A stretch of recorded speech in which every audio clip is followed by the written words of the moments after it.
değil ama ileride gidiyor. Bak ileride kalan. Yavaş yavaş ilerleyelim. Arkadan gelenleri yola çıkalım.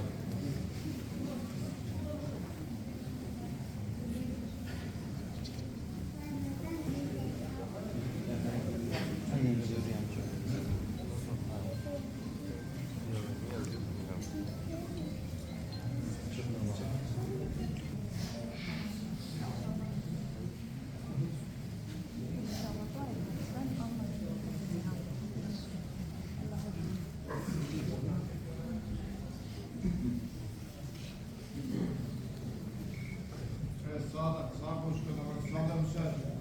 Sola müsait. Yani değerlememiz lazım. Tek görüşleri burası. Birlikte de arka tarafa geçebilirsiniz. Buyurun. Devam edelim.